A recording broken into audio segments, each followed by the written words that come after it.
"I know that face," the assistant said upon seeing the photo on the CEO's desk, and everything changed. The glass shattered before Hailey could finish her sentence. It wasn't the kind of sound you could ignore. It was loud, sharp, and came exactly from the desk where no one, in 3 years at the company, was allowed to touch anything. "I didn't touch anything," she said, both hands still in the air, as if that proved something. Alex Miller shifted his gaze from the screen for the first time in 20 minutes. He didn't yell. He didn't have to. His silence did all the heavy lifting. "Hailey, technically, I did touch it. But it was my elbow. Elbows have a mind of their own. This shouldn't count as my fault." He stood up slowly, with the demeanor of someone who had decided weeks ago that fighting with it only wore him out faster. He went down to the floor, where the shards of the picture frame formed a map of broken lines on the gray rug, and stopped there, crouching, without touching anything for a moment too long to be normal. Hailey crouched down beside him, ready to apologize again, and that was when she saw the photo beneath the shattered glass. 2 boys. An old car with the hood popped open. Crooked smiles, exactly the same, as if they had been cut from the same mold. She knew that smile. Not Alex's, that one she saw every day, usually pinched tight over a spreadsheet. The other one. The boy next to him, with a small earring in his left ear and a slouching way of sitting, as if the entire world was comfortable enough to just lie back on. "Who is that?" she asked, her voice coming out far more serious than she intended. Alex picked up a shard from the floor, letting the silence stretch. He turned the glass between his fingers, watching it as if the answer were written inside. "My brother." 2 words, nothing else. Hailey waited. He didn't add to it. "You never mentioned having a brother, because I'm not sure if I still have one." The sentence dropped into the room and stayed there, heavy, the way certain sentences do when no one knows what to do with them. Alex stood up, placing the shards into a neat pile on the desk. Organizing was his way of keeping his own hands busy. And only then did he continue, his voice low enough to sound like he was telling this for the first time in years. "His name is Liam. He disappeared when I was 17. No, wait, 16. It was before my birthday, not after." He stopped, correcting himself again, as if getting the exact age right was the only thing he still controlled in that story. 16. He left the house one night and didn't come back. We searched, we hired people to search, nothing. And nobody ever heard anything again? Nothing useful? Rumors. People swearing they saw him in one town, then another. Our parents spent a fortune chasing false leads until they gave up spending more. Hailey glanced back at the photo. Something about that face was hammering at a corner of her memory she couldn't quite name yet. Not fully, but that she also couldn't ignore. "Did he like cars?" she asked, almost without meaning to. Alex snapped his eyes up way too quickly for it to be a coincidence. "How do you know that?" "I don't. I'm just asking." He was obsessed. Used to draw engine parts on the back of any scrap of paper he could find.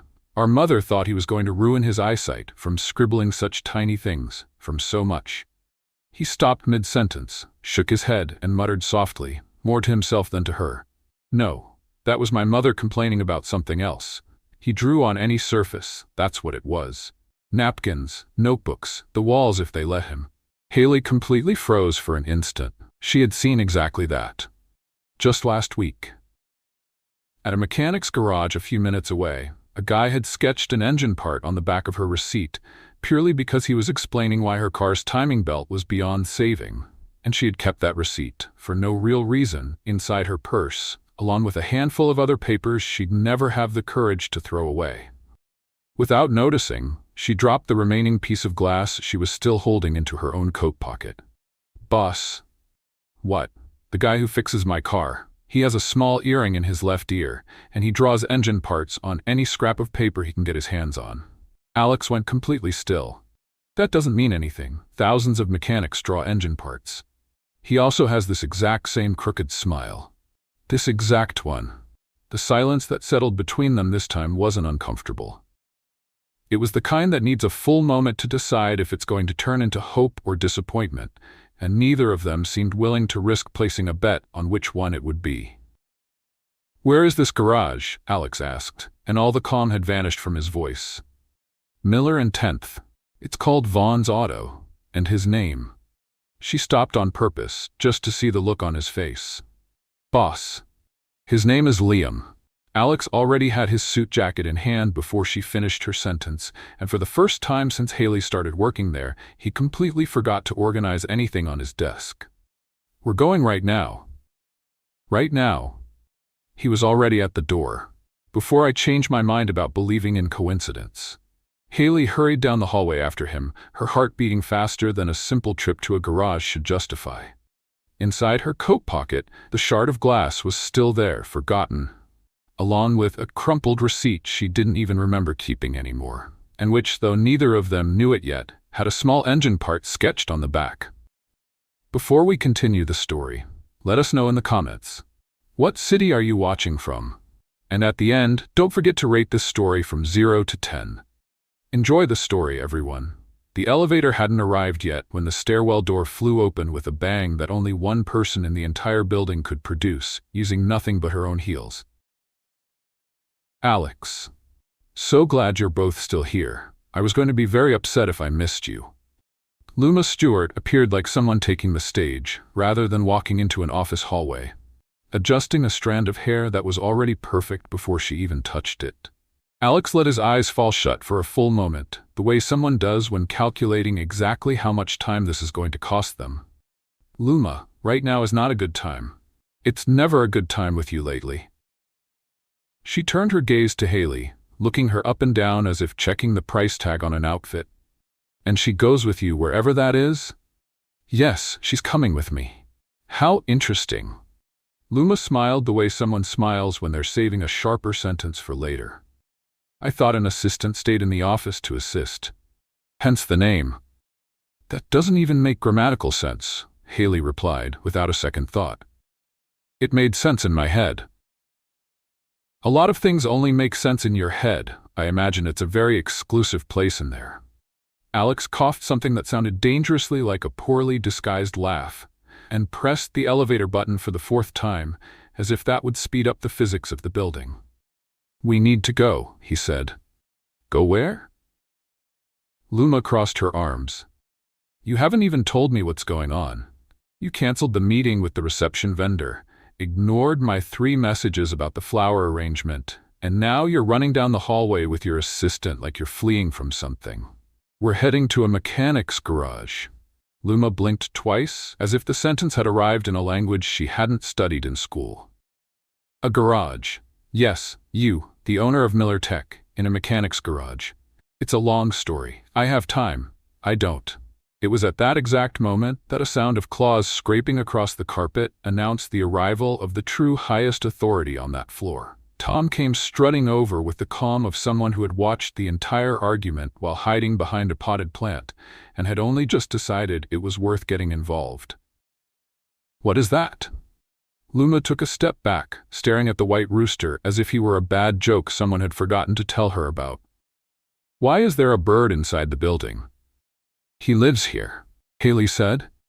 What do you mean he lives here? He showed up one day, decided to stay. Nobody had the courage to disagree with him. That is ridiculous. That is. Luma took another step back. Without realizing, the step placed her heel directly in the path of Tom's beak, who was staring at that shiny accessory the way one looks who has found a worthy opponent. I think it would be a good idea if you didn't move right now, Hailey warned. Why shouldn't I? The beak struck true before she could finish the question. The scream Luma let out brought 2 people from the floor below to the stairwell to see if they needed to call someone. She hopped backward, holding her bare foot, her heel now forgotten on the floor, sporting a perfectly placed peck mark right in the middle of the gold ornament. It attacked my shoe. Alex, do something. Tom doesn't attack without a reason, Alex replied, finally stepping into the elevator that had decided, after all that drama, that now was the time to open its doors. I warned you not to move, Hailey added, stepping in behind him. This is practically a free security service. I want this animal out of here by the end of the day. Good luck with that, Alex said, already pressing the ground floor button. Nobody can get Tom to move from anywhere. Not even the security guard could, and he's trained for emergencies. The elevator doors began to close, slowly cutting off the sight of Luma standing in the hallway, one foot bare, the other still wearing her intact shoe, holding the wounded accessory as if it were evidence in a courtroom. "This isn't over." Her voice still reached through the shrinking gap. "The two of you in a garage in the middle of the day, and I'm just supposed to accept that?" The door shut. The silence inside the elevator lasted exactly 3 seconds before Hailey blurted out, "She called Tom an animal. He's going to be offended. Tom doesn't understand our language. Tom understands tone of voice." And that tone was rude. Alex shook his head, but the corner of his mouth had already surrendered to a smile he was clearly trying to keep hidden. They reached the ground floor, crossed the street to the car, and headed straight for Miller and 10th. Hailey's heart beating between hope and the nervousness of being about to witness something that wouldn't have an easy explanation. Except that, when the car pulled up in front of the garage, the answer waiting for them wasn't the one either of them had imagined. A sign hanging on the glass door, turned outward with all the indifference in the world, simply read, "Closed. Back tomorrow." Hailey pressed her forehead against the car window, as if that would change the letters on the sign through sheer persistence. "You have got to be kidding me. The universe has a terrible sense of humor," Alex muttered, checking his watch as if it were to blame for the time. "We missed the garage being open because of a shoe." "It wasn't the shoe. It was Tom. Tom did this for us. Technically, he's the hero of this story." Alex leaned his head back against the seat, letting out the kind of sigh that carries more frustration than any word ever could. "Tomorrow morning. First thing we do. Promise?" "I promise." Hailey glanced out the window at the closed sign one more time, trying not to let the disappointment weigh too heavily on her chest. And it was only when the car had already turned the corner that she noticed a detail that had slipped by amidst all the elevator chaos. On her phone screen, still open from earlier, there was a new message, from a number she didn't recognize, sent exactly during the shoe incident. "I know what you're looking for, and I know how to make sure it never happens." She stared at it for a full moment before tucking the phone into her pocket, without telling Alex. Someone, somewhere, already knew who they were looking for. The message was still there when Hailey woke up, exactly where she had left it, like a toothache that refused to leave her mouth. "I know what you're looking for, and I know how to make sure it never happens." She reread it 3 times, decided not to tell anyone, and tucked the phone into her coat pocket. Right next to the piece of glass and the receipt with the engine part sketch, which now formed an increasingly strange collection of secrets she didn't know what to do with. Alex was already waiting in the car when she arrived, tapping his finger on the steering wheel in a rhythm that betrayed far more nerves than he would like to admit. "Did you sleep?" "I slept a little. You?" "I stayed up counting sheep until I realized no amount of sheep was going to make me stop thinking about the whole story." 20 minutes later, as their car turned the corner of Miller and 10th, a silver car drove past in the opposite direction at a speed no traffic sign would approve of. "Wasn't that car?" "It was," Alex confirmed, looking in the rearview mirror with an expression that mixed confusion and a bad feeling growing much too quickly. What would Luma be doing here at this hour of the morning? Probably nothing good. Or maybe she discovered there's life outside the beauty salon and decided to explore the world. I highly doubt it. They parked in front of the garage, and this time the sign on the door read "Open," with faded letters that looked like they had seen better days a decade ago. A man in blue overalls emerged from behind the counter as soon as the door chime rang, wiping his hands on a rag that had given up on cleaning anything a long time ago. "Good morning. How can I help you?" "We're looking for an employee here," Alex began. "His name is Liam." The man stopped wiping his hands. "Liam who?" "Just Liam. He works here, helps customers, messes with engines. Here."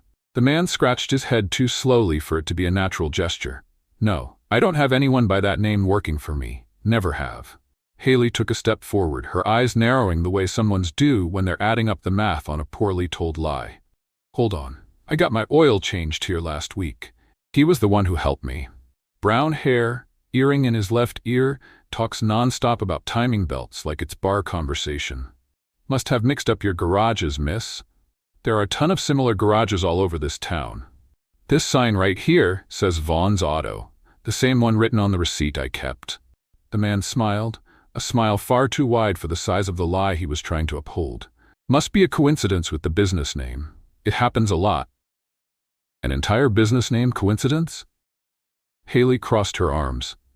"That's not even a coincidence. That's the exact same sign with the exact same name hanging on the exact same wall. I work alone here. Always have." Behind him, hanging on a hook near the cash register, a battered baseball cap had a name embroidered in faded letters, almost illegible from so much wear. Hailey pointed. "And that cap right there with the name Liam embroidered on it. Is that a coincidence too?" The man spun around too quickly, snatched the cap off the hook, and shoved it under the counter with the delicacy of someone hiding a crime. "That's an old cap. From a customer who forgot it here. Doesn't mean anything." "A customer forgot a cap with his embroidered name at a garage you swear never employed him?" "People leave weird things at garages all the time. Last year someone left a shoe, just one, the other foot.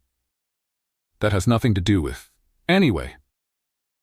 The man clapped his hands together, way too loudly, the way you do when you want to change the subject using volume instead of an argument. "Do you need some service on your vehicle? Oil change, alignment, full inspection. I do it all myself here, with these two hands." Alex looked at Hailey. Hailey looked at the cap hidden haphazardly under the counter, the tiny edge of the letter M still peeking out. "You're nervous," Alex observed, with the calm of someone who had spent his entire life in boardrooms learning how to spot when someone lies poorly. "I'm not nervous, I'm busy. I have cars to fix. There are no cars here besides ours. There will be, later. The schedule fills up fast." It was right at that moment that the phone on the counter rang, a coiled cord device that looked like it had survived 2 decades without changing owners. The mechanic answered it much too quickly, nearly knocking his own elbow onto the desk. "Hello." A pause. "No, I can't talk right now. I have a customer here." Another pause, longer this time, his face losing color one shade at a time. "I already told you I don't know anything. I already received what we agreed on. No need to call again." He hung up fast, and when he raised his eyes, Alex and Hailey were staring at him with the exact same expression, one eyebrow raised each, as if they had rehearsed it. Nervous, the man tried to explain, wiping the sweat from his forehead with the same filthy rag. "Engine trouble, tense. You just said I already received what we agreed on." Hailey repeated slowly, savoring every word. "That doesn't sound much like an engine conversation. It's garage slang. Everybody talks like that." "That is not garage slang anywhere. It's regional. You're in a normal city. There is no regional slang for, 'I received what we agreed on.'" The man opened his mouth, closed it again, and for an instant seemed to genuinely consider fleeing out the back door of his own garage. "You need to leave now. I have work. There are no cars to fix. There will be. I told you the schedule fills up fast." Alex took a step toward the counter, his voice dropping in a way that didn't require shouting to make it clear his patience had reached its limit. "I'm going to ask one more time. Where is Liam?" The man swallowed hard, glanced at the door, at the phone, at the hidden cap, and finally at the 2 customers who clearly weren't going to leave without an answer. "I don't know any Liam," he repeated, but this time his voice trembled right in the middle of the sentence. Exactly like someone repeating a lie for the 5th time and no longer remembering what the first version was. Hailey turned around, pulled Alex by the arm toward the door, and only when they were outside, near the car, did she whisper, "He is lying so poorly it's almost disrespectful to our intelligence." "I completely agree. What do we do now?" Alex looked back at the garage window, where the man was already on the phone again, back hunched, speaking too softly and too quickly for it to be anything related to an engine. "Now we find out who paid him to lie like that." That was when Hailey's phone buzzed again, inside her pocket, right next to the forgotten piece of glass. A new number. A new message. "You won't find anything here. I took care of everything." The phone was still warm in Hailey's hand when a familiar shadow appeared leaning against the hood of their car, as if she had just stepped out of a magazine and decided, out of pure spite, to show up right there. "Took you long enough," Luma said, inspecting her own nails as if that were more interesting than the entire scene. "Are you following us?" Alex asked, stopping in the middle of the parking lot. I was in the area. It's a public parking lot, Alex, not your property, even though I know you'd like it to be. Hailey crossed her arms, too tired to feign politeness. Are you aware that this is the exact definition of stalking? I am aware that the two of you rushed out like crazy people, chasing a story that only exists because she, Luma, pointed at Hailey without even looking at her directly, decided to invent a fairy tale to make herself interesting in your eyes. The silence that fell after that wasn't comical. Alex looked at Hailey, and for an instant, just an instant, but long enough to hurt, doubt crossed his face like a cloud crossing the sun. Are you saying she lied about Liam? I'm saying it's strange, don't you think? 3 years she's worked for you. 3 years she never mentioned any of this. And out of nowhere, on a random Friday, she recognizes a boy in a broken photo and even knows the name of the garage where he works. Doesn't all this coincidence bother you? She didn't set anything up, Luma. The mechanic is the one who lied. Or she paid the mechanic to lie exactly the right way, at exactly the right time, right in front of you. Hailey felt her own jaw lock. You know what's funny about all this? The only people who knew beforehand that we were going to that garage were Alex and me. Nobody else. And yet, someone got there before us and paid the owner to lie. Strange, don't you think? Luma blinked one more time than normal. That proves nothing. I didn't say it proved anything. I just found it curious. What's curious is how she knew the exact name of the garage, the name of the street, everything so perfectly. Just like that. Many people spend their whole lives without finding such a perfect lead in less than 24 hours. She recognized my brother's face in a photo, Luma. That's not finding a lead, that's having a memory. Or having more information than she should have had before you even asked. That makes absolutely no sense. It makes perfect sense if someone wanted to get close to a wealthy man, using his weakness as a bridge. You're accusing me of inventing your fiancé's missing brother? For what exactly? To gain what? To gain exactly what you're gaining right now. Him on your side, defending you, ignoring his own fiancée in the middle of a parking lot. Alex stood looking from one to the other, his face carrying that expression of someone trying to solve an equation without knowing which number is which. Alex, Luma stepped closer to him, her voice suddenly softening, the way it softens when one wants to appear reasonable in front of an audience. I am your fiancé. I should be the person you listen to first, not the employee who spent 3 years quiet in the corner and now, out of nowhere, became your private investigation partner. She has always been my assistant, Luma. That hasn't changed. Yes, it has. Look at the two of you. Look at how you're standing next to each other in this parking lot, like you're a team. That is not normal between a boss and an employee. It's called working together on a problem, Hailey cut in. We also work together on quarterly reports, and nobody thinks it's weird. A quarterly report doesn't involve a missing brother, a road trip, and a rooster in the back seat. Fair enough. I'll admit that part is unusual. Alex raised a hand, demanding silence from both of them at the same time, and stood there, in the middle of the parking lot, with the weight of 2 women looking at him expecting a decision he clearly didn't want to make in that moment. I need to think. Think about what? Hailey felt her voice come out louder than she intended. Alex, I dropped my entire morning to chase down this story with you. I gain nothing by lying about this. She gains your trust. Luma cut in. Which, apparently, is worth more than anything else in this entire company. This is ridiculous. It's the truth, no one wants to say out loud. Alex rubbed his face with both hands, the kind of gesture that carries more exhaustion than any word could manage. It was exactly at that moment that a familiar sound of claws scraping across the asphalt announced that the true witness to that case had decided, finally, to make himself known.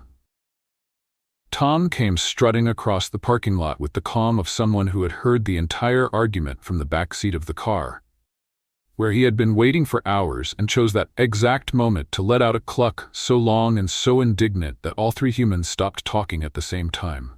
Whose side is he on? Hailey asked, genuinely curious. I doubt he takes sides, Alex replied. He just wants us to stop yelling near his car. The car is yours.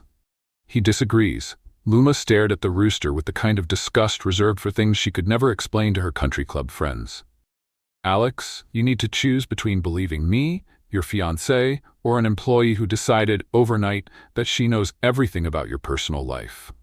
The heavy silence returned, and this time, Hailey didn't try to fill it with a joke. I'm not going to beg you to believe me, she said, low but firm enough for each word to weigh double. If you think I made this up, that's fine. I'm going to keep looking either way, with or without you. I'll walk through the neighborhoods near the garage, I'll ask on every street corner if anyone knows Liam, and if I turn out to be wrong in the end, at least I'll know I really tried. She turned around, went to the car, and opened the back door to let Tom in, who climbed up with the dignity of someone who always knew he deserved a seat of honor. Alex stood still, looking between the two women, the weight of the decision bearing down in a way no board meeting had ever demanded of him. Luma. Yes. I'm going to trust Hailey. Luma's face contorted into an expression she clearly tried to disguise far too quickly for it to work. You're making a huge mistake. Maybe, but it's my mistake to make.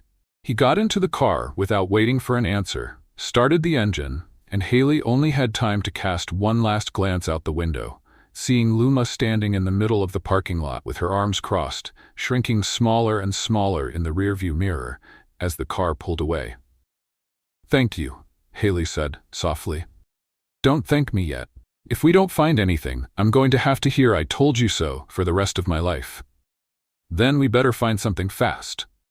They spent the entire afternoon driving through the neighborhoods around the garage, stopping at small grocery stores, gas stations, and any business that looked like it had enough local memory to remember a mechanic named Liam.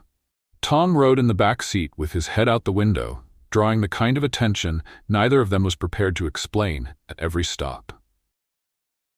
It was at the fifth stop, in a small corner laundromat, that an older woman behind the counter heard the name Liam and stopped folding the towel she held in her hands. Liam? The young man who used to fix bicycles for free for the neighborhood kids? Hailey felt her heart skip. That's the one. Do you know where he is now? The woman looked at the two of them, then at the door, as if deciding whether it was worth getting involved. He doesn't work at the garage on Miller Street anymore. Left there a while ago. But I don't know if I should say anything else, miss. Last time someone came around here asking about him, it wasn't a good thing. The laundromat lady's warning was still echoing in Hailey's ear when she turned to ask for more details, but the woman had already vanished into the back of the shop, and no amount of insistence brought her back to the counter. She just walked away, Hailey whispered, still staring at the swaying curtain. Mid-sentence. People do that when they're scared, Alex said, guiding her back to the door with a light hand on her back. We're not going to get anything else here today. They headed back to the car in silence, Tom peeking out the back window as if he were also processing the information. And it was only after driving 2 blocks that Alex suddenly stopped the car, a gesture that caught Hailey by surprise. What are you doing? We've been on a marathon for hours, without eating properly, without stopping, following lead after lead like machines. I need 10 minutes of normalcy before I forget how to think straight. That sounds like giving up disguised as wisdom. That sounds like strategy. A tired brain misses important clues. 20 minutes later, they found a small neighborhood park with a man-made pond and wooden benches worn by time, and Alex, to Hailey's complete surprise, popped the trunk, revealing a full picnic basket, complete with a folded plaid blanket on top. Has that been in there this whole time? My personal assistant, ironically not you, prepares this every Friday, just in case I need to eat lunch away from the office. Today seems like a good day to use it. You have 2 assistants? I have 1 assistant, and I have you. You two do completely different jobs. Her job involves sandwiches. Mine involves a thieving rooster. Doesn't seem fair.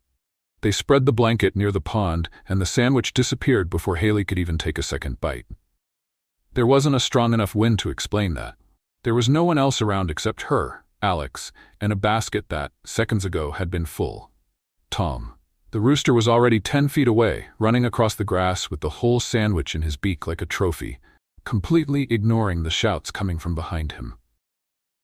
That was my lunch, Hailey protested, standing up from the blanket.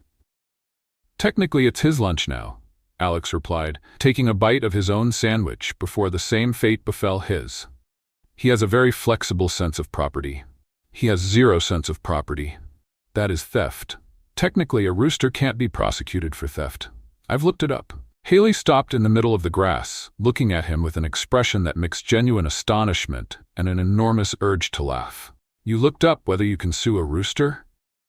It was a tough afternoon last year. He ate the entire quarterly report, paper and all. And did you sue him?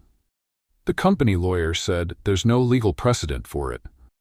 I was left without legal recourse. She laughed, a real laugh, the kind that shakes the whole body and makes you forget, for an instant, everything that had been weighing you down all morning. Alex watched her with an expression he made no effort to hide, the kind of look that lasts a second longer than it should. They sat back down on the blanket, the park nearly empty at that hour, only a couple walking their dog on the other side of the pond, and Tom, satisfied, lying in the grass, digesting his theft with the dignity of someone who owed nobody an explanation. "Can I ask you something?" Hailey said, pulling her knees to her chest. "You can. What was he like? Liam, truly, not just the engine drawing part." Alex stayed silent for a moment, looking at the pond as if the answer were floating there waiting to be fished out. He was loud, unbearably loud. Sang in the shower, sang in the car, sang while brushing his teeth, which I still can't explain how that's physically possible. That sounds exhausting. It was, but he paused, searching for the right word. Funny in a way I've never seen in anyone else since. He could make a joke out of anything. One time we got stuck in the elevator for 40 minutes, and he spent the whole time making up names for each button on the panel, as if they were cartoon characters. That is officially the cutest thing I've ever heard. He also stole my food, a lot like a certain rooster I know. Did you guys have a genetic inheritance of sandwich theft in the family? Apparently so. Hailey laughed again, and this time Alex laughed with her, a lighter sound than anything she had ever heard from him at the office, where laughter usually came accompanied by spreadsheets and tight deadlines. Our mother thought he'd grow up to be a musician from how much he sang, but all he really wanted was engines. He'd spend whole hours taking a bicycle apart just to put it back together, faster, every time. The laundromat lady said he used to fix bicycles for free for the neighborhood kids. Alex's smile faltered a bit, not from sadness, but from something harder to name. Pride mixed with longing, mixed with a little piece of anger for having lost so much time not knowing that. That sounds exactly like him. He was always like that. Generous even when he had nothing to give. Hailey moved a bit closer without even noticing she had closed the distance between them on the blanket. "We're going to find him, Alex." "How are you so sure?" "Because I'm persistent in an almost annoying way, and you're stubborn enough to never give up on anything. It's a dangerous combination. Dangerous like we're still going to end up breaking into someone else's house looking for clues. I prefer to think of it as proactive investigation. Call it whatever you want, but if we get stopped by the police, I'm saying it was your idea." "Fair enough." The silence that fell after that wasn't uncomfortable.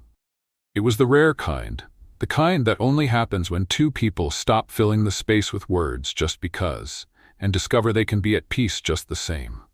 Alex looked at her, she looked back, and for an instant the whole world seemed to shrink down to that patch of grass, the quiet pond, and the distant sound of Tom snoozing contentedly. It was Tom, in fact, who broke the moment, getting up suddenly and running toward the picnic basket with a terrifying determination, in the clear hope of finding a dessert hidden somewhere. "Tom, no." Hailey threw herself forward too quickly, tripping over her own leg and falling sideways onto the grass, taking Alex with her in a clumsy attempt to catch the basket before it completely tipped over.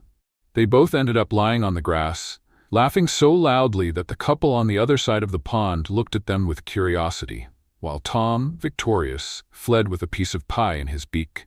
"He won again," Alex noted, still lying down, looking at the sky. "He always wins. He's basically the owner of this park now. He's basically the owner of everything we possess."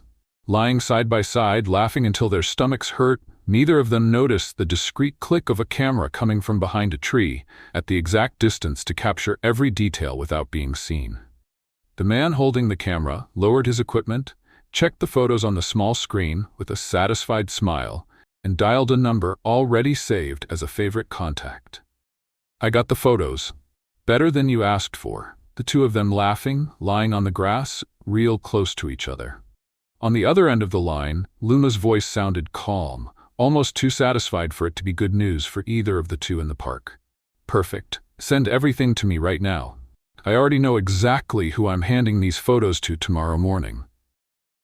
The elevator was too quiet when Hailey stepped into it at 8 in the morning, and too much silence, she had already learned, was never a good sign in that building. Two people from the finance department stopped talking the second she pushed the button for her floor. One of them hid their phone so fast they nearly dropped it on the floor. "Good morning," Hailey said, trying to sound normal. "Good morning," they both replied, at the exact same time, with the kind of forced politeness that only exists when someone is hiding something. The elevator opened on her floor, and the silence spread like a puddle of water down the entire hallway. Everyone she passed either lowered their eyes to their phones or feigned sudden interest in a plant that had been sitting there for years, without ever earning anyone's attention. It was Denise, from reception, who finally had the courage to turn her computer screen toward her, wearing the expression of someone delivering news they'd rather not have to deliver. "You need to see this before someone else shows it to you the wrong way." On the screen, a local gossip site displayed a headline in bold letters that seemed to have been written specifically to hurt as much as possible. "Assistant uses missing brother scam to win over millionaire CEO." Below it, the photo from the park. She and Alex, lying on the grass, laughing, from the exact, most compromising angle a malicious photographer could possibly choose. "This is..." Hailey felt her stomach turn. "This isn't even true." "I know it's not. But half the office has already read it, and the other half is reading it right now while we're talking." Hailey's phone buzzed 3 times in a row inside her purse. She didn't even have to look to know they were messages from coworkers asking if it was true, carrying that tone of curiosity disguised as concern that floods inboxes in situations like this. She took a deep breath, straightened her posture, and walked to her own desk as if the entire world wasn't whispering behind her back. It didn't even last 5 minutes. "Excuse me." A voice came from behind her, from the marketing department, someone Hailey barely knew by name. "I just wanted to confirm. Did you really invent a missing brother to get close to the boss?" Hailey turned slowly, wearing a smile she practiced right then and there, trying to look calmer than she felt. "No, his brother actually exists. I just got my oil changed at the wrong garage at the right time. Life is sometimes stranger than any made-up headline. But you guys were lying in the grass together. We were fighting over a pie with a rooster. If that counts as a secret romance, I need to rethink my standards for a love life." The marketing person laughed accidentally, surprised by the answer, and walked away muttering something about finding the whole thing weird anyway. Hailey had barely sat down when someone else showed up, this time from legal, with that tone of someone who weighs every single word before letting it out. "You do know that a confidence scam is a crime, right? I'm just letting you know as a professional precaution." "I deeply appreciate your precaution, and I'm also letting you know, in that same professional spirit, that I haven't committed any crime. So you can save the warning for the next person who needs it. Just wanted it on the record." On the record and lovingly ignored. Every conversation hurt a little more than the last. But Hailey kept her chin up, answering with one joke after another, turning every invasive question into an opportunity to return the comment with interest. Inside, her chest felt as tight as a clenched fist, but she wasn't going to give anyone there the satisfaction of seeing it on her face. It was around lunchtime, when she had already lost count of how many times she'd had to repeat the same explanation, that Tom came strutting down the office hallway with a calm that completely contrasted with the chaos around him, hopped onto the empty chair next to her desk, and sat there, glaring at anyone who approached with an expression that clearly said, "Think carefully before proceeding." It worked better than any defense speech Hailey could have prepared. People approaching her desk backed away upon seeing the rooster standing guard, deciding, when in doubt, that specific conversation could wait for another day. "Thank you," she whispered to Tom, who replied with a low cluck, looking almost pleased with himself.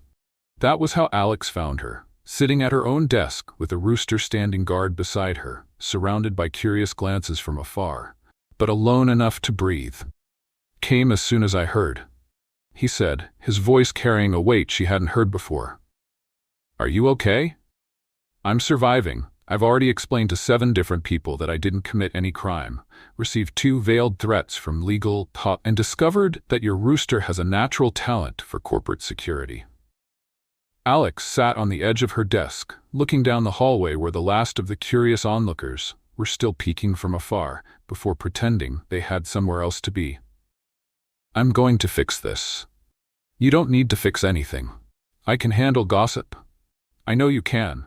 I spent the whole morning watching you do exactly that from a distance, and it's impressive, Hailey. Most people would have crumbled under half of what you endured today." She felt her face flush, less from the compliment itself and more from the way he said it. With no rush, as if he were seeing her in a completely new way.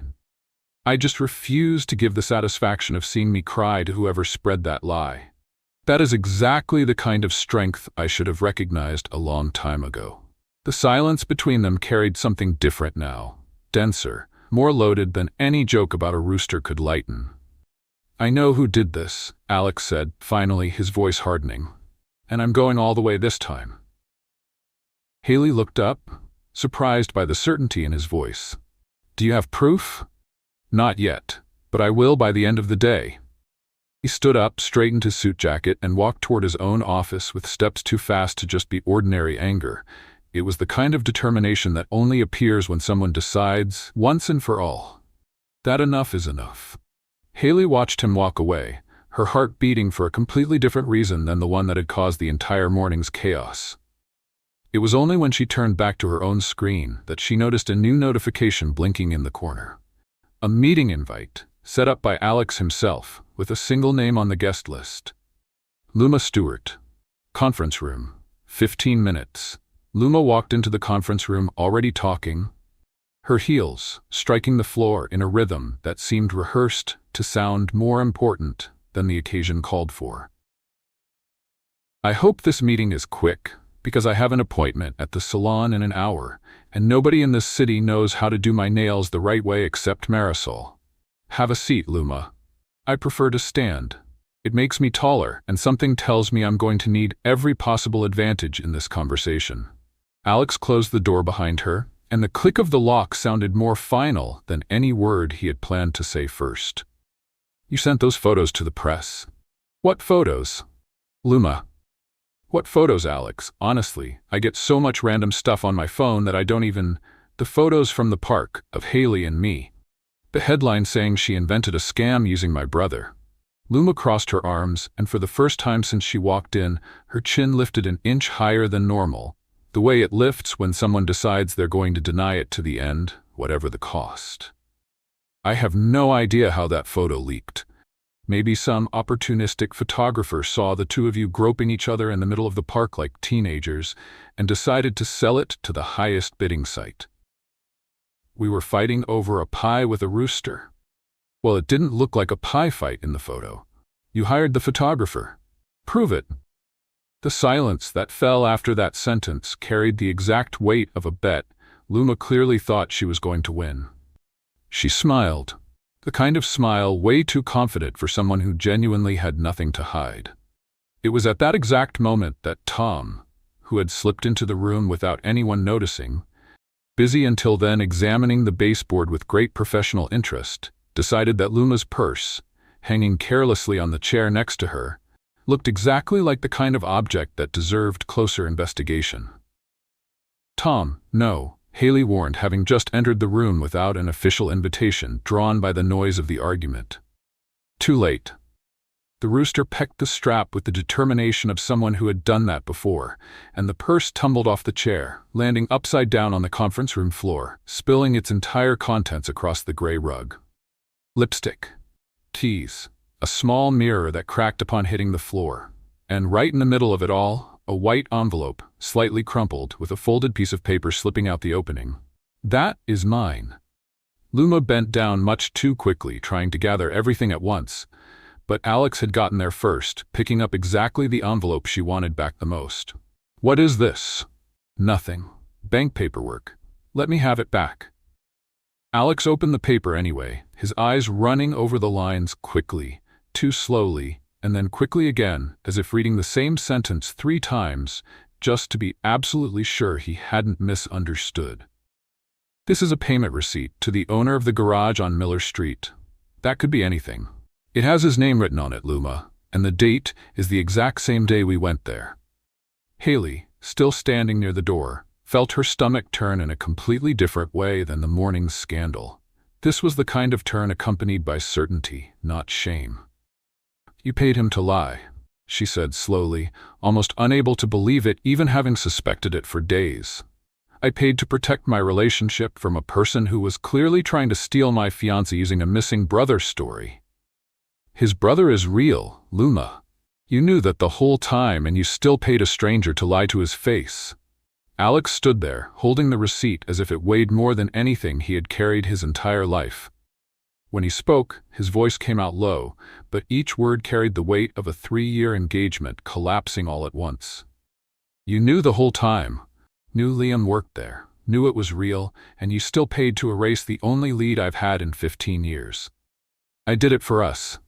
There is no us that survives this." Luma took a step forward, her voice rising, control slipping away completely. "Alex, think carefully. She showed up out of nowhere, became your adventure buddy, and now, what, you're gonna throw away years of a relationship over an assistant and some random mechanic?" "I'm throwing the relationship away because you lied to me about the only thing I've ever asked for help finding in my entire adult life." "This is ridiculous." "What's ridiculous is you thinking I wasn't going to find out." Tom, satisfied with his own work, had hopped onto the empty chair and watched the scene with the calm of someone who knew exactly the value of what he had just knocked onto the floor. "It's over, Luma. You can't break up like this, in the middle of a conference room, in front of your assistant." "I just broke up exactly like this, in the middle of a conference room, in front of my assistant. It happened." Luma stood still, mouth slightly open, searching for an answer that didn't come in time. She gathered the rest of her scattered things from the floor with sharp movements, cracked mirror included, and stormed out, slamming the door hard enough to make the picture frame on the wall shake. The silence that lingered in the room after that had a strange taste, half relief, half shock, as if nobody there was absolutely certain that had really happened. "Are you okay?" Hailey asked, stepping closer slowly. "I am." Alex took a deep breath, looking at the receipt still in his hand, then folding it carefully and tucking it into his suit pocket. "Strangely okay, actually, like a weight was lifted out of place. That tends to happen when you discover you were engaged to the wrong person." "Apparently so." Tom hopped down from the chair, walked over to them, and sat down on the floor between them with the expression of someone who felt he deserved, at the very least, a formal thank you for services rendered. "He deserves a promotion," Hailey said. "He's already the unofficial owner of the 30th floor. I don't know what title I would put above that."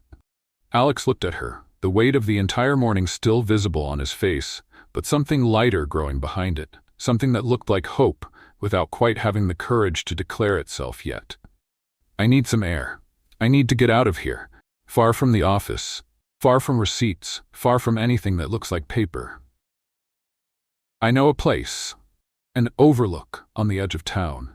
It's beautiful at sunset.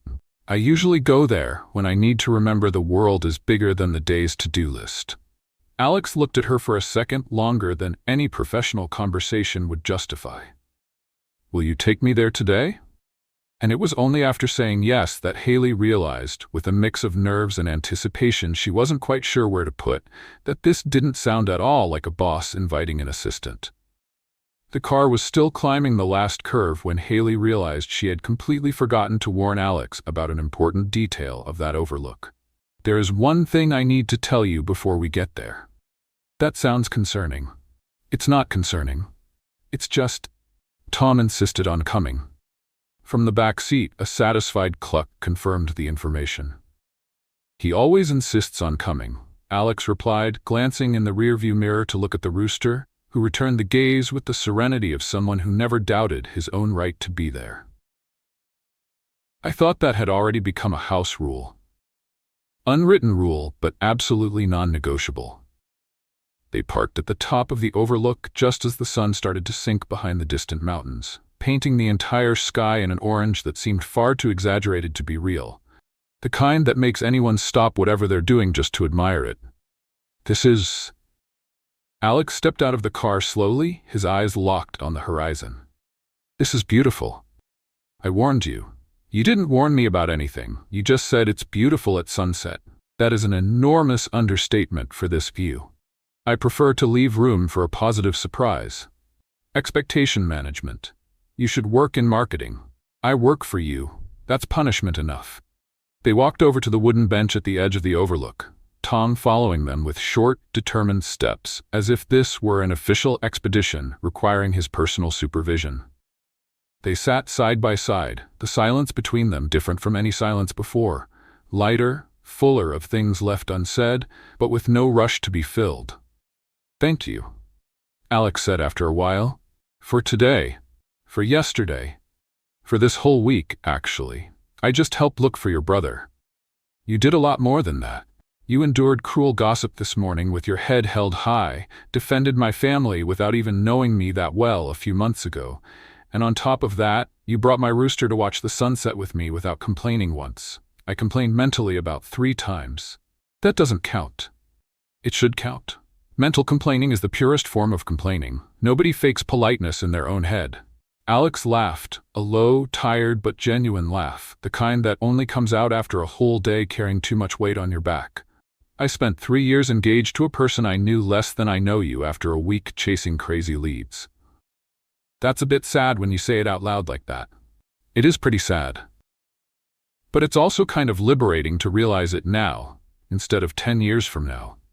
Hailey looked at him, his face lit by the orange light of the setting sun, and felt her heart make that strange movement she had been ignoring since the picnic, pretending it was just accumulated exhaustion from the week. "Can I tell you something honestly?" he asked, his voice dropping a tone. "You can. I don't know exactly when it happened. Maybe it was the day of the picture frame. Maybe it was today, watching you endure that whole scandal without shedding a single tear in front of anyone. But I realized, at some point this week, that I was anxiously waiting for the part of the day when we would be alone to talk." Hailey felt her breathing grow shorter than normal. "I know it's been less than 24 hours since I ended an engagement. I know this sounds completely wrong on paper. It really does. But I'm not saying this because the engagement ended. I'm saying this because, ended or not, it's the truth I've been carrying quietly for a while." The sun kept sinking, painting the two of them in orange and gold, the kind of setting that seemed to have been drawn specifically for that exact moment. Alex leaned in slowly, his eyes locked on hers, and Hailey felt every cell in her body decide, without consulting her rational brain first, that this was exactly where she wanted to be. Their faces drew closer, slowly, the kind of approach that seems to last a full minute condensed into 3 real seconds. And it was at that exact instant that Tom, who until then had been busy pecking at a shiny pebble on the ground, decided that this was the perfect moment to demand attention. He jumped between them with an agility impressive for an animal his size, landing right in the middle of the bench, wings spread wide, and let out the longest, most indignant, and absurdly loudest cluck Hailey had heard from him in the entire week they had spent together. They both sprang apart, the mood broken so abruptly that for a second neither knew whether to laugh or be annoyed. "Tom." Hailey brought a hand to her chest, her heart still racing from the scare. "Do you have any idea what you just did?" Tom simply blinked, satisfied with himself, and went back to pecking the shiny pebble as if nothing important had happened. Alex stared at the rooster, then at Hailey, then at the rooster again, and burst into a laugh so hard he had to lean against the back of the bench to keep from falling over backward. He picked his moment. He managed to say between laughs, He literally picked the worst possible moment on purpose. You think he did it on purpose? Look at his face. That is the face of someone who did it on purpose. Hailey looked at Tom, who remained completely indifferent to the scene, and started laughing too.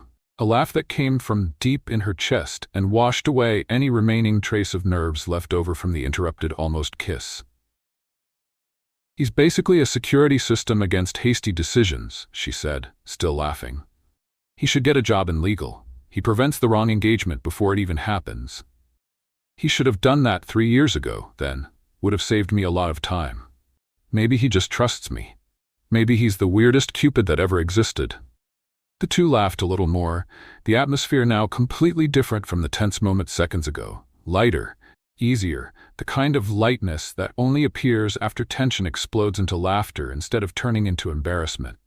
Alex kept holding her hand for a few seconds, looking at the horizon. You know what? What? I think it's worth the wait. Hailey smiled in that peaceful way he had already learned to recognize. I think so too. Neither of them tried to lean in again. Not because they lacked courage, but because for the first time in a long time, neither of them was in a rush. She looked at the screen, and the smile vanished from her face in the blink of an eye. It was a message from an unknown number, short, direct, and completely unexpected. I found the address for your Liam. But you have to come alone, without your boss if you want me to tell. The invitation to go alone lasted exactly 4 seconds before Alex found out and declared, with all the authority of a man who had just lost an engagement and gained a new obsession, that it wasn't going to happen. You're not going alone. The message clearly says alone. The message could also be from someone wanting to sell you a fake watch. I don't trust an unknown number that gives orders via text. Alex, it's a neighborhood lady who probably wants to gossip in peace without a famous millionaire peeking through her window. I'm not that recognizable. You're in the city's business magazine every week doing that crossed arm pose. Everyone recognizes you. That pose is professional. That pose is ridiculous, but that's a discussion for another day. In the end, they reached an agreement worthy of diplomatic negotiation. Alex would wait in the car, parked on the corner, while Hailey went to the door alone. Tom, of course, was not part of any negotiation and simply decided on his own to follow Hailey to the gate, completely ignoring any deal made without consulting him. The house was small, painted faded yellow, with a crooked tomato garden growing next to the porch. The woman who opened the door looked to be about 60, glasses hanging from a colorful chain, and looked at Hailey, then at the rooster behind her, with an expression suggesting that was, by far, not the strangest thing that had ever shown up at her door. You brought a chicken. He is a rooster. He would be deeply offended by that confusion. He looks pretty confident for someone who wasn't invited. He's never invited. He just shows up, like taxes. The woman laughed, a raspy and sincere laugh, and opened the door wider. Come in, I'll make some tea. The rooster can stay in the yard if he promises not to eat my tomatoes. I can't promise anything on his behalf. He has a track record. They sat in the small living room, full of family photos hanging on the wall, and a wall clock that ticked way too loudly for any room considered quiet. My name is Rosalind. I lived in the house next to the garage before I moved here about 2 years ago. I met Liam when he was still much younger. Why did you send that message instead of just telling me straight at the laundromat? Rosalind rolled her eyes, the way someone does when they're tired of explaining the same thing to multiple people. Because my sister-in-law works at the laundromat, and she tells everything to everyone who walks into that shop.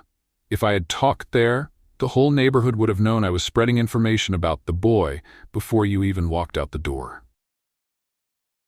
And the come alone, without your boss part? Because a rich man draws attention. If a fancy car like the one you drive parked on my street, the neighbors would come out of their houses to snoop in 5 minutes, and I don't want to explain to anyone why I'm giving information about Liam to strangers. Hailey laughed, more relieved than any word could express. That makes much more sense than whatever theory my overprotective boss made up on the way here. What did he think it was? He thought you were going to sell me a fake watch. Rosalind laughed so hard she had to put a hand over her chest. I barely know how to sell a tomato, let alone a watch." She poured the tea, handed the cup to Hailey, and looked out the window for a moment before continuing, her face slowly growing more serious. "Liam left that garage a few months ago. It wasn't willingly, no. He found out the old boss was charging customers for expensive parts and then using used parts anyway, charging new part prices. That's a scam." Exactly what Liam said, more or less in those words, and louder than he should have inside the garage. There was an ugly argument. He left the exact same day and never went back. And where did he go?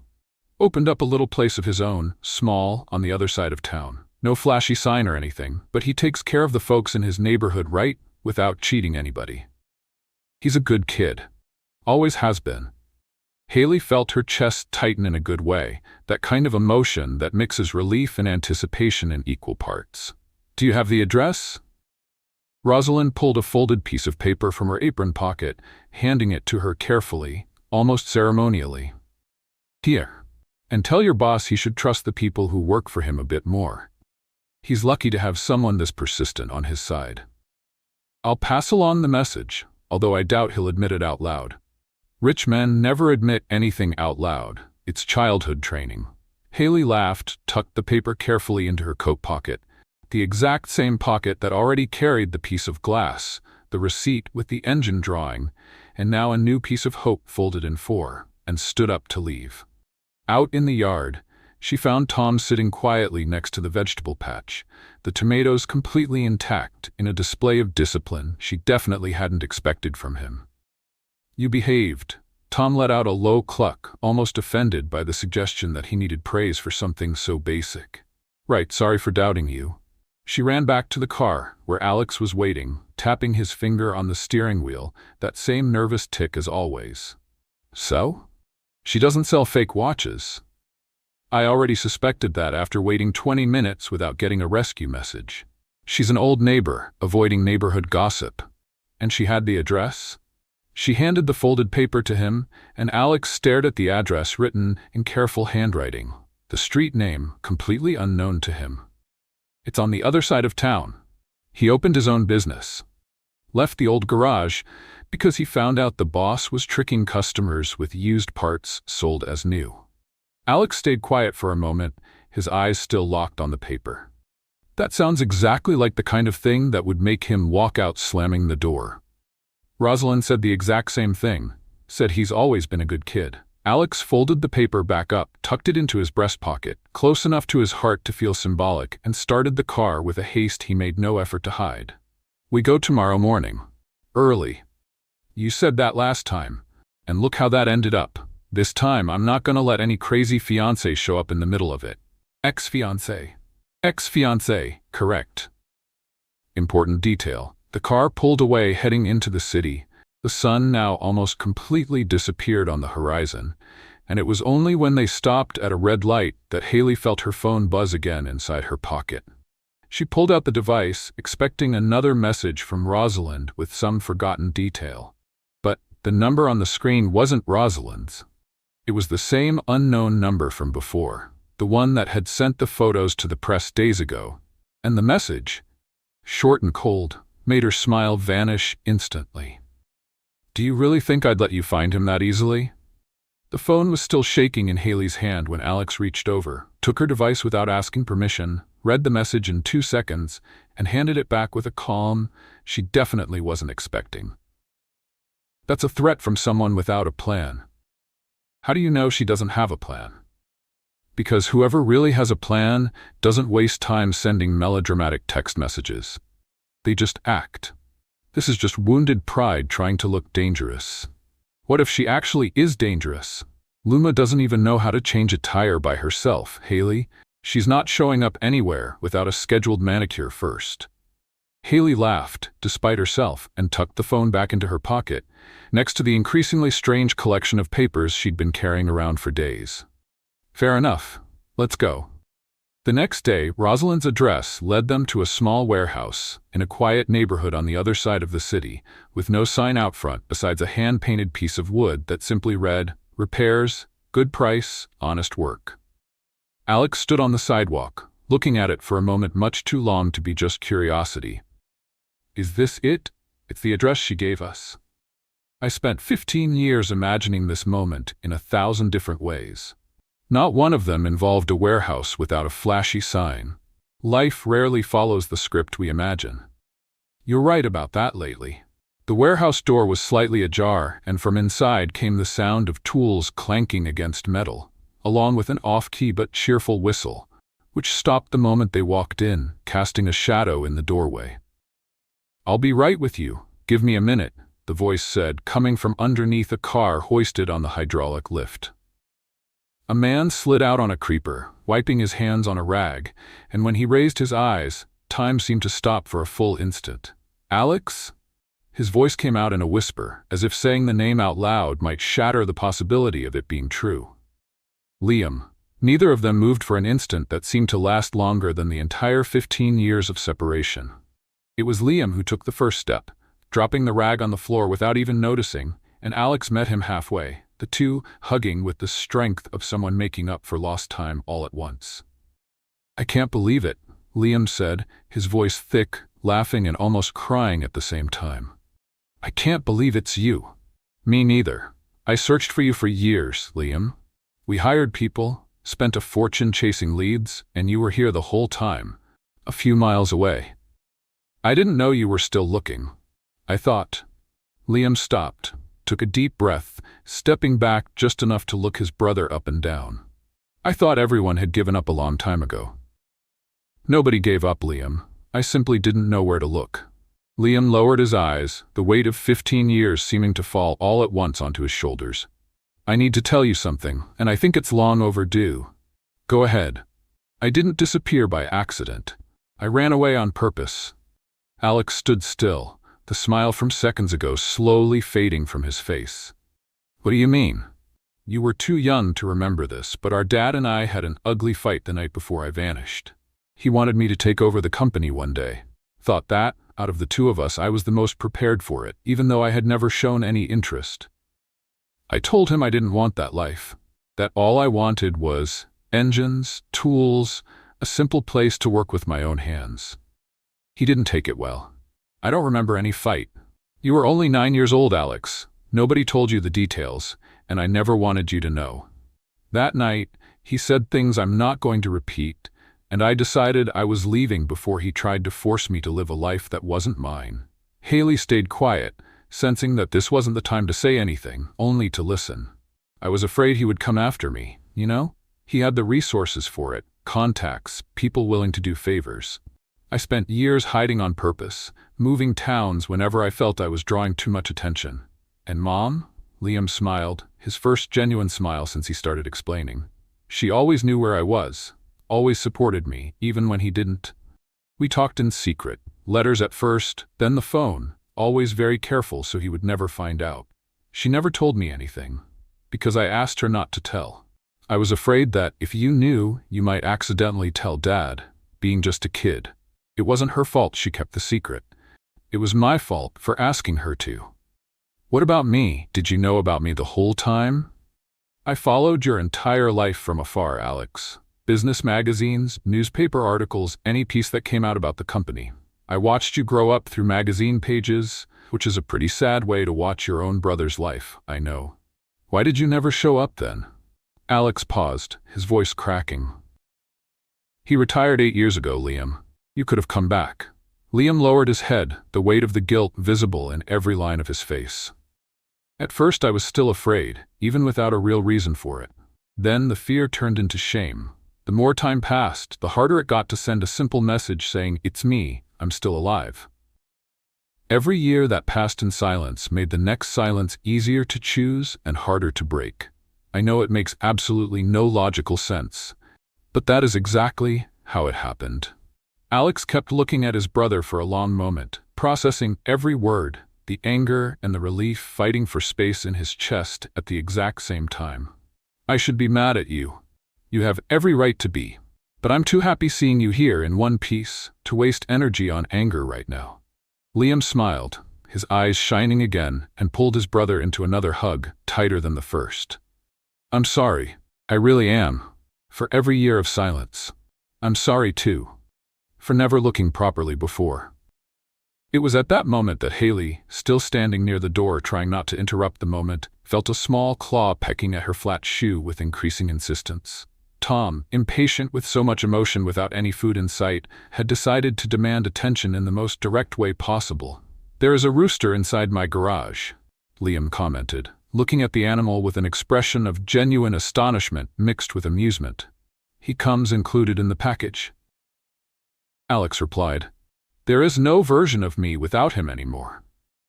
That sounds like a long story. It's a very long story, and it also involves this woman right here, who basically recognized your face in a broken photo and refused to give up until she found you. Liam turned to Hailey, his eyes still shining with emotion, and held out his hand. "So you're the one responsible for all this. I just accidentally broke a picture frame. The rest kind of happened on its own." Kind of happened on its own includes investigating a garage, facing a lying mechanic, and surviving a press scandal? "You know all that already?" "Rosalind called me last night, extremely excited, telling me every detail. She also mentioned you brought a rooster to her house and he behaved himself near the tomatoes, which she considers proof of character." Hailey laughed, feeling her face flush. "I just did what any curious person would do. Any curious person gives up after the first lie. You didn't give up after any of them. That's not curiosity, that's rare quality stubbornness. That is basically the definition of her career so far." Alex commented with a smile he made no effort to hide. Liam looked from one to the other, and a slow, knowing smile began to spread across his face. "Hold on. Is there something going on between you two that I should know about?" "No," Hailey answered too quickly. "Maybe," Alex answered at the exact same time, also far too quickly. Liam laughed, the kind of laugh that shakes the entire body. "Right, understood. I'll pretend I didn't notice the double and completely contradictory answer." "Appreciate that. In the meantime, let's celebrate this reunion the right way. I have a box of donuts over there in the cabinet, hidden from my employee because he eats them all if I don't keep watch." "You have an employee now?" "One. He's terrible with engines, but great at conversation. I'll introduce you later." He went to lunch.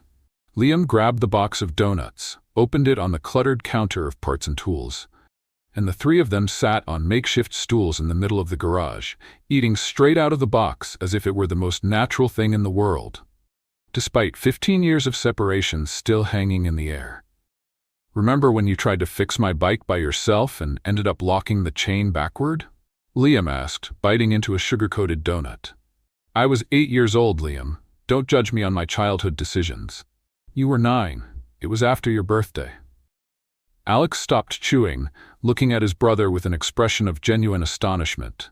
"How do you remember that so perfectly?" "Because I'm the older brother. We remember everything the younger brother does wrong. It's basically our job in life." Hailey laughed, watching the two of them trade memory after memory, the kind of conversation that only exists between people carrying a shared history too big to fit into a single afternoon. Tom, satisfied to have finally managed to steal a whole donut from the corner of the box without anyone noticing in time, settled under the counter as if that spot had already been his for years. "He makes himself at home fast," Liam observed. "He makes himself at home anywhere there's food," Hailey corrected. Liam finished chewing, wiped his hands on his overalls, and looked at Hailey with a serious expression deeper than any joke had allowed so far. "Thank you. Truly. You didn't have to care about a stranger's story, but you cared enough not to give up. That means more than you imagine. I just did what felt right to do." "Well, you did it very well." Alex stared at Hailey for that entire moment, his face carrying an expression that was in no way disguised this time. Pure affection, with no rush to hide it. The way you only allow yourself when your heart has already decided something before your head even gave official permission. It was Liam who noticed first, looking from one to the other, with a crooked smile identical to his brother's. "You two need to sort this out soon, you know? Because this tension in the air is competing even with the smell of donuts." "There is no tension whatsoever," Hailey insisted, turning visibly redder by the second. "There's enough tension to power this entire city," Liam shot back, laughing. Alex didn't deny it. He just kept looking at Hailey that way, the silence saying far more than any joke from Liam could summarize. 3 months later, the biggest news at Miller Tech wasn't any quarterly report. It was the fact that someone had finally ordered a little metal plaque made for Tom's perch, permanently installed in the corner of the main conference room, reading, "Unofficial Director of Security, do not feed without permission." He kind of promoted himself. Alex explained to his brother, who had come to visit the company for the first time, looking at the plaque with a mix of astonishment and admiration. Nobody had the courage to deny him the title after everything he's already done for this family. You are talking about a rooster with a corporate resume. An impressive resume, by the way. He's resolved more problems in here than half the legal department. Liam laughed, walking down the hallway, observing everything with genuine curiosity, the kind of look from someone still getting used to the idea that his younger brother managed a whole building full of people in suits. And Luma? I never heard about her again since that whole story. Married another rich CEO. Found out by chance, in a business magazine in the dentist's waiting room. That sounds exactly like the kind of ending she deserved. She looked genuinely happy in the picture, to be fair. I think she was just never going to be happy with someone like me. I understand, but it's good that it worked out for her and for you. They walked over to the elevator, where Hailey was already waiting with a stack of folders under her arm, her hair pulled back in a rushed way that suggested a morning too full for any breaks. "You two took a long time," she complained, pressing the button for the third time. "We agreed to meet here 10 minutes ago. We were admiring Tom's new plaque," Alex explained. "Oh, that." He became unbearably conceited after they hung it up. Spent the whole morning patrolling the floor as if he had actual authority over something. He has actual authority. It's written on the plaque. That is the most absurd title this company has ever created, and I've seen a meeting proposal called Post-Lunch Strategic Synergy. Liam watched the exchange between the two with a knowing smile. "Do you two still pretend all this bickering is purely professional?" "It is completely professional," Hailey answered, way too quickly. "Totally professional," Alex confirmed in the exact same instant, equally fast. "You've been dating for 2 months. I know because you told me yourselves, crying with emotion on a phone call that lasted 40 minutes. "That is an irrelevant detail," Hailey murmured, turning visibly red. The elevator arrived, the three stepped inside, and the conversation naturally shifted to plans for dinner that night, the same ritual that had become almost sacred since Liam reconnected with the family. Every late afternoon, the three of them met to eat together, taking turns between Alex's house, Hailey's small apartment, and occasionally Liam's garage itself, when he insisted on cooking something simple on the camp stove in the back of the shop. That night, it was the turn of Alex's balcony, featuring a view that Hailey still insisted was inferior to the overlooks, but which Liam considered perfectly adequate for any decent meal. "I have something important to do today," Alex said, halfway through dinner, dropping his fork with an expression much too serious to match the topic from seconds ago, about which seasoning worked best on chicken. Hailey raised an eyebrow. "What kind of important thing?" "The kind I've been rehearsing for 2 weeks and still haven't managed to memorize properly." Liam dropped his own fork too, sitting up straighter in his chair with a smile he had clearly been holding back for days. "That's my cue." He stood up, went over to the tool bag he had brought, the same one he used to carry engine parts, and pulled out of it, with exaggerated care for someone used to handling screws all day, a small box lined with dark velvet. "You brought that in a tool bag?" Hailey asked, incredulous. "It's the safest place I know.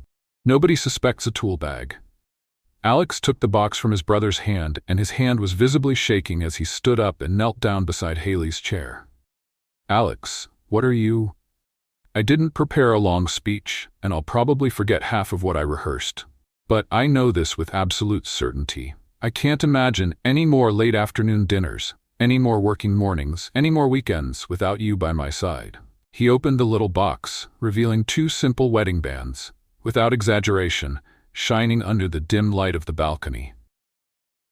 "Hailey, will you marry me?" She brought a hand to her mouth, her eyes filling with tears too fast to hold back any immediate response. Did you two plan this together?" I brought the rings on purpose this morning, Liam confirmed, smiling broadly. Kept them tucked in the bag all morning, terrified of losing them in the middle of traffic. And I've been trying to find the courage for 2 weeks, Alex added, still kneeling, the little box trembling slightly in his hand. You don't have to answer quickly, but I really need you to say something because my knee is already complaining about this floor. Hailey laughed through her tears, the kind of laugh that comes out mixed with far too much emotion to sound clear. Yes, obviously yes. Before Alex could slip the ring onto her finger, a quick beak appeared out of nowhere, aiming exactly at the open box. Tom, no. Alex raised the little box just in time, the rooster's beak snapping at empty air, and Tom stood still, offended, glaring at the shiny object just out of his reach as if it were personal. He tries to steal absolutely everything that shines, Liam said, laughing too hard to be of any help. That includes marriage proposals, apparently, Hailey added, still trying to process everything all at once, her finger already extended to receive the ring far from the rooster's reach. Alex slipped the ring onto her finger, slowly, with the same care of someone who knew that gesture was worth more than any deal he had ever closed in his entire life. Liam watched the two of them with shining eyes, the same shine of someone who had spent 15 years too far away from his own family, and now, finally, had a place at that table again. Welcome officially to the family, he said, raising his juice glass. Considering you've basically already rebuilt it entirely by yourself, this is just a formality. Tom, still disgruntled over losing the battle for the little box, hopped onto his own makeshift perch at the edge of the balcony, clucking one last complaint before settling down, satisfied, watching the family gathered at the table as if, in some strange and completely unjustified way, all of that was entirely his own doing. And in the end, no one there disagreed. And that was how Tom, the rooster, proved once and for all that he continues to be the true owner of Miller Tech, even without a single share in the company and no business degree. What did you think of the story of the missing brother, the most stubborn rooster in Austin, and the love that blossomed amidst so much chaos? Leave your opinion in the comments. On a scale of 0 to 10, what rating would you give this story? Don't forget to subscribe to the channel and click the bell icon to receive more emotional stories like this one. See you next time.